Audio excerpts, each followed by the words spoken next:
Assalamualaikum warahmatullahi wabarakatuh.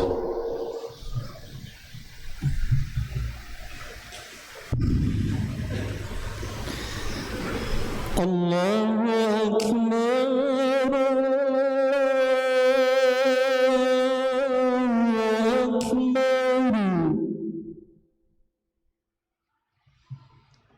Allahu Akbar.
أشهد أن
Innal hamdalillah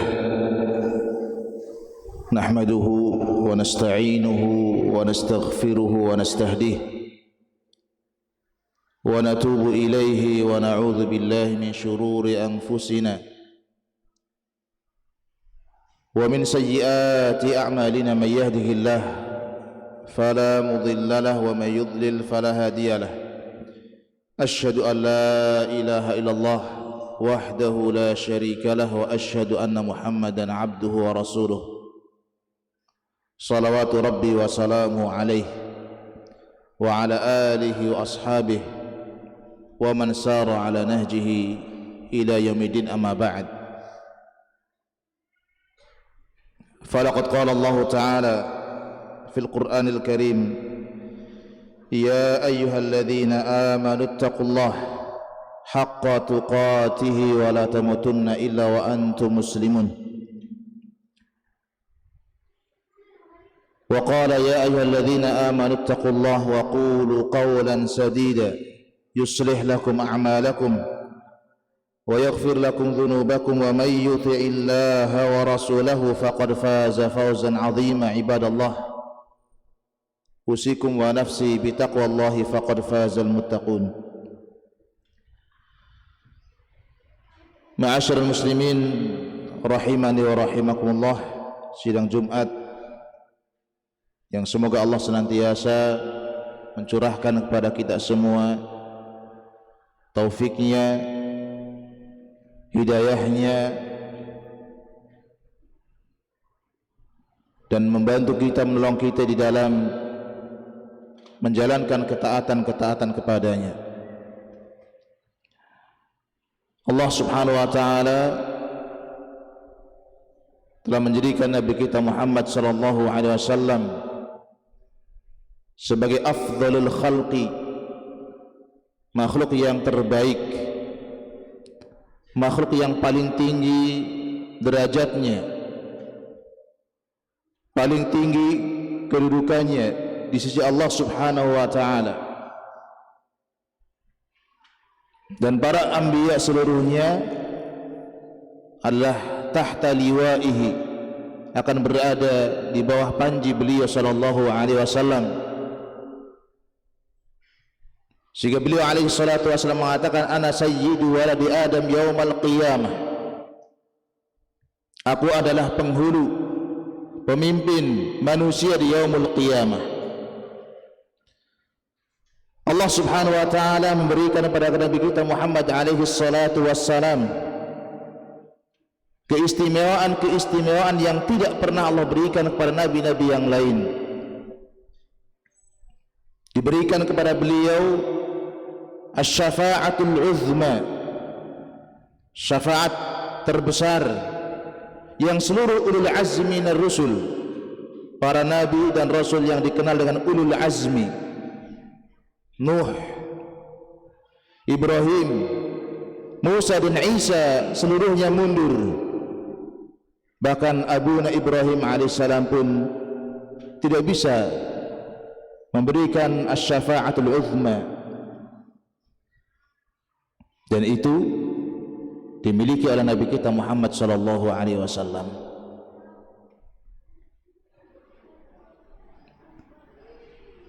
Maka kebahagiaan kita seorang muslim adalah di saat kita diutus kepada kita, dikirim untuk kita seorang nabi yang paling mulia, yang Allah katakan tentang beliau sallallahu alaihi wasallam, laqad ja'akum rasulun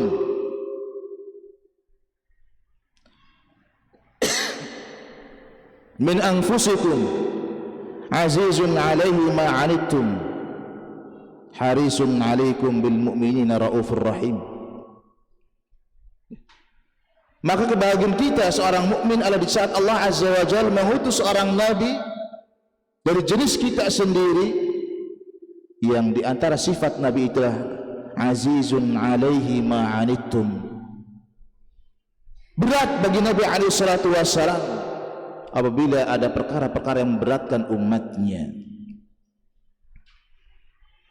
Harisun alaikum, yang di antara sifatnya adalah beliau sangat senang, sangat ingin memberikan kemanfaatan kepada kalian umatnya.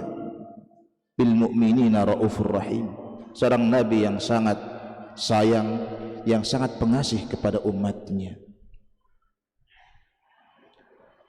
Maka nabi yang seperti ini sifatnya layak dan berhak untuk mendapatkan hak-hak dari para umatnya. Ada kewajiban yang harus kita tunaikan kepada beliau sallallahu alaihi wasallam. Di antara kewajiban itu, kaum muslimin sidang Jumat yang berbahagia, adalah mahabbatuhu sallallahu alaihi wasallam, mencintai beliau sallallahu alaihi wasallam haqqal mahabbah, dengan sebenar-benarnya cinta. Bukan sekadar ungkapan saya mencintai Rasul alaihi salatu wasallam, karena itu bisa diucapkan oleh setiap orang. Cinta yang merupakan amrun qalbi, cinta sebagai perkara yang ada di hati itu bisa terlihat wujudnya dalam perkara yang zahir. Jujurkah cinta kita kepada Nabi atau tidak?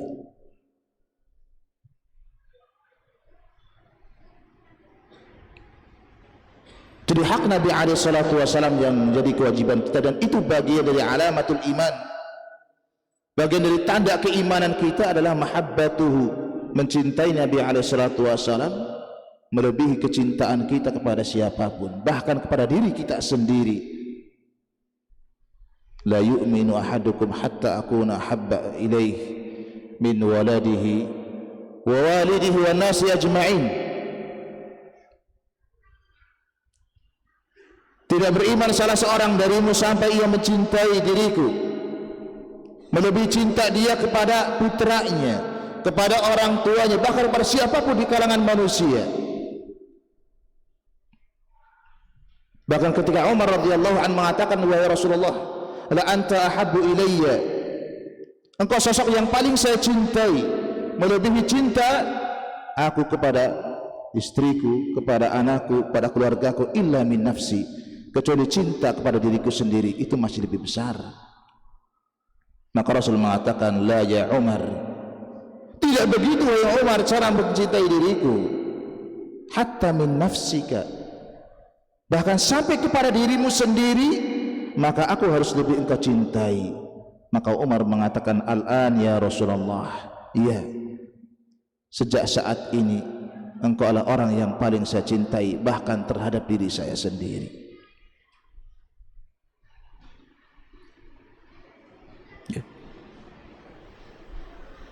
Datang seorang sahabat bertanya kepada Rasul alaihi salatu wassalam tentang hari kiamat.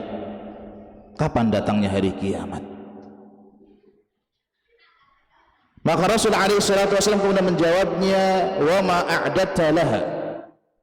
Anda bertanya tentang hari kiamat, terus kalau hari kiamat datang, apa yang sudah kamu persiapkan untuk menghadapi hari kiamat itu? Wa ma a'dadta laha, apa yang sudah kamu persiapkan untuk menjumpai, berhadapan dengan hari kiamat? La syai' ya Rasulullah, saya tidak menyiapkan apapun kecuali saya menyiapkan cinta saya kepada Allah dan cinta saya kepada Rasul sallallahu alaihi wasallam. Cinta saya kepada Anda wahai Rasul, yang saya persiapkan cinta saya kepada Allah dan cinta saya kepada engkau wahai Rasul. Maka Rasul mengatakan, anta ma'a man ahbabta, berbahagialah karena kamu nanti akan bersama orang-orang yang kamu cintai.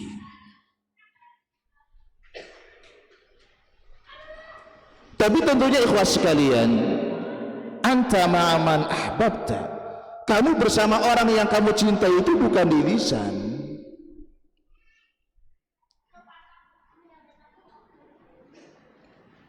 harus ada wujudnya, ada bentuknya. Apa wujud cinta kita kepada Nabi alaihi salatu wassalam?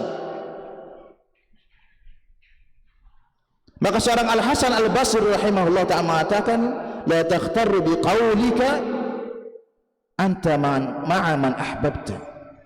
Jangan pernah kamu tertipu dengan ucapanmu sendiri, selalu kamu ulang-ulang kamu akan bersama orang yang kamu cintai. Tapi cukup di situ, jangan tertipu dengan ucapan itu. Sesungguhnya orang yang mencintai orang lain itu akan terlihat dari apa? Dari sikap dia mengikuti jejak-jejaknya, mentaati perintahnya, mengerjakan apa yang menjadi petunjuk dan sunnahnya. Itu bukti kecintaan kita. Maka tidak cukup dengan kecintaan saja, ucapan saya cinta, saya cinta. Setiap orang bisa mengatakan cinta kepada Laila. Kullun yadda'i waslan bi Laila. Setiap orang bisa mengatakan punya hubungan dengan Laila, cinta kepada Laila. Wa Laila la tuqirru bidzalik. Tapi Laila tidak pernah mengakuinya. Kenapa? Karena tidak ada wujud cinta dia kepada Laila. Sebagaimana kalau kita mengatakan cinta kepada Rasul, apa wujudnya? Apa buktinya? Sudahkah kita menjadi orang yang ya ayyuhalladzina amanu wahai orang-orang yang beriman, apabila Allah dan Rasulnya memanggil dirimu, idza da'akum istajibu lillahi wa lirrasuli idza da'akum lima yuhyikum. Sudahkah kita menjadi orang yang paling pertama siap untuk menyambut panggilan Allah, panggilan Rasulnya sebagai wujud cinta kita? Kalau belum, maka ya dipertanyakan tentang cinta kita kepada Allah dan Rasulnya. Ya. Sehingga ketika sahabat yang lain bertanya kepada Rasul SAW, minta untuk menjadi sahabat beliau di surga, Rasul tidak mencukupkan dengan cukup kamu cinta saya, karena Rasul di hadis yang lain mengatakan anta ma'aman ahbabta. Tidak cukup di situ. Ya. Ketika ada orang mengatakan, ya Rasulullah, in as'aluka murafaqataka fil jannah, wahai Rasul, saya ingin minta kepadamu bisa menemani kamu di surga. Rasul tidak mencukupkan mengatakan, ya cukup kamu cinta saya, kamu nanti akan bersama saya di surga. Tidak. Rasul ingin melihat dari orang ini apa wujud cinta dia kepada Rasul, sehingga dia mau ingin membersamai Rasul di surga. Maka Rasul mengatakan kepada sahabat ini, a'inni ala nafsika bi kathratis sujud. Ya bantu saya. Kalau kamu benar ingin bersama saya di surga sebagai wujud cintamu, a'inni ala nafsika bi kathratis sujud. Maka bantu saya atas dirimu dengan cara engkau memperbanyak sujud kepada Allah Subhanahu wa taala. Jadi wujudkan dengan perbuatan, dengan salat kita, dengan ketaatan kita kepada Allah, dengan tauhid kita, dengan mutabaah kita. Itulah wujud kecintaan kita kepada Rasulullah alaihi salatu wassalam. Barakallahu li wa lakum fil Qur'anil Karim wa nafa'ani wa iyyakum bima fihi minal ayati wa dzikril hakim. Aqulu qawli hadza wastaghfiruh innahu huwal ghafurur rahim.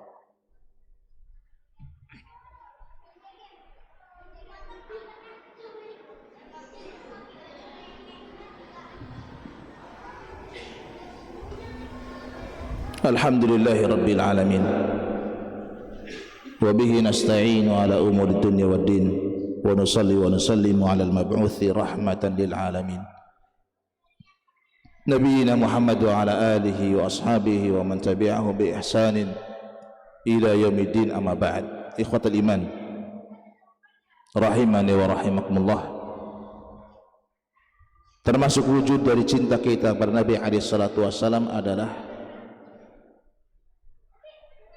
kita tidak berlebihan kepada beliau sallallahu alaihi wasallam, karena beliau melarang kita berlebihan di dalam memuji beliau, mengangkat beliau melebihi posisi yang sudah Allah berikan kepada Nabi kita Muhammad sallallahu alaihi wasallam.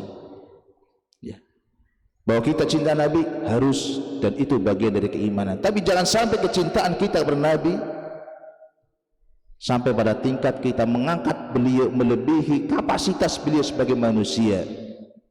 Maka Nabi mengatakan, la tutruni kama atratin nasara Isa ibn Maryam, innama ana abdun faqulu abdullah wa rasuluh. Jangan kalian berlebihan di dalam memujiku seperti orang-orang Yahudi, orang-orang Nasrani telah berlebihan memuji Isa bin Maryam sehingga Isa diangkat sebagai anak Tuhan.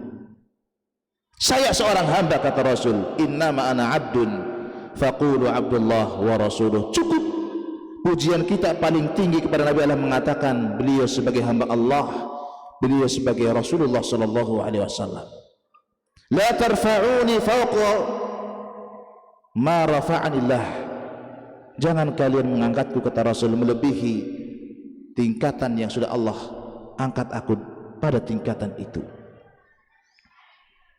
Ya. Jadi kecintaan kita jangan sampai kemudian membawa kita pada sikap berlebihan kepada Nabi SAW, sampai pada sikap kemudian mengklaim, menganggap Nabi mengetahui yang gaib. Nabi punya pengetahuan terhadap perkara yang gaib. Ya. Karena itu sudah ditolak oleh Nabi SAW. Nabi sendiri menolaknya. Saya, qul inni la amliku li nafsi dharran wa la naf'an. Katakan wahai Muhammad kepada umatmu, saya tidak memiliki manfaat dan madarat untuk diri saya sendiri. Walau kuntu a'lamul ghaiba lastakthartu minal khairi wa ma massani su. Seandainya saya tahu perkara yang gaib, maka aku tidak akan pernah tersentuh oleh keburukan. Lastakthartu minal khair, aku akan perbanyak perbuatan baik dan aku tidak akan pernah tersentuh dengan keburukan-keburukan. Tapi Nabi tidak tahu yang gaib. Buktinya Nabi datang pergi ke Taif dengan harapan orang-orang Taif menerima dakwah beliau. Itu prediksi Nabi SAW. Sampai ke Taif bukan mendapatkan sambutan yang hangat dan diterima. Beliau direndahkan, dihinakan, dilempari dengan batu. Kenapa? Tidak tahu perkara yang gaib. Kalau Nabi tahu perkara yang gaib, Nabi tidak akan berangkat dalam perang Uhud yang diakhiri dengan kekalahan yang paling menyedihkan bagi kaum muslimin. Karena sebagian sahabat sebelum berangkat sudah memberikan usul mereka, saran mereka, ya Rasulullah, kita bertahan di Madinah. Tapi kata Rasul, tidak pantas bagi seorang Nabi kalau sudah memakai pakaian perang kecuali harus berangkat. Berangkat Nabi SAW dalam perang Uhud dan ternyata beliau kalah. Kenapa? Tidak tahu perkara yang gaib. Apa kemudian hari ini datang orang-orang lalu mengklaim atas dasar cintanya kepada Nabi, lalu mengklaim bahwa Nabi tahu perkara yang gaib. Ini tentu bertentangan dengan wahyu-wahyu Allah Subhanahu wa taala. Maka ikhwatul iman rahimakumullah, mari kita wujudkan cinta kita ya kepada Nabi alaihi salatu wasalam ya. Maka wujudkan cinta itu dengan bagaimana kita bermutabaah, bagaimana kita benar-benar mengikuti Nabi alaihi salatu wasalam dalam berakidah beliau, dalam ibadah beliau, dalam akhlak beliau, dan itu dalam sepanjang masa kita. Kita mencintai Nabi SAW bukan pada waktu-waktu tertentu saja. Sebagaimana cinta kita, cinta Anda kepada istri Anda adalah sepanjang masa, sepanjang waktu. Bukan hanya cinta itu diungkapkan dan disampaikan di saat mungkin hari kelahirannya, hari pernikahannya, tidak. Kecintaan kita kepada anak dan istri adalah sepanjang masa kita. Selama kita hidup, ya kita cinta kepada istri kita, kepada anak kita, dengan wujud perbuatan kita kepada mereka. Innallaha wa malaikatahu yusholluna 'alan nabi. Ya ayyuhalladzina amanu shallu 'alaihi wa sallimu taslima. Allahumma shalli 'ala Muhammadin wa 'ala ali Muhammad kama shallaita 'ala Ibrahim wa 'ala ali Ibrahim innaka Hamidum Majid. Wa barik 'ala Muhammad wa 'ala ali Muhammad kama barakta 'ala Ibrahim وعلى آل إبراهيم إنك حميد مجيد. اللهم اغفر لنا ذنوبنا غفار. اللهم اغفر لنا ولإخواننا الذين سبقونا بالإيمان ولا تجعل في قلوبنا غلا للذين آمنوا ربنا إنك رؤوف رحيم. اللهم تقبل منا إنك أنت السميع العليم وتب علينا إنك أنت التواب الرحيم. اللهم ظلمنا أنفسنا فإن لم تغفر لنا وترحمنا لنكونن من الخاسرين. ربنا ظلمنا أنفسنا فإن لم تغفر لنا وترحمنا لنكونن من الخاسرين. ربنا هب لنا من أزواجنا وذرياتنا قرة أعين واجعلنا للمتقين إماما. ربنا وآتنا في الدنيا حسنة. ربنا آتنا في الدنيا حسنة وفي الآخرة حسنة وقنا عذاب النار. عباد الله، إن الله يأمركم بالعدل والإحسان وإيتاء ذي القربى وينهى عن الفحشاء والمنكر والبغي يعظكم لعلكم تذكرون. ولذكر الله أكبر وأقيموا الصلاة.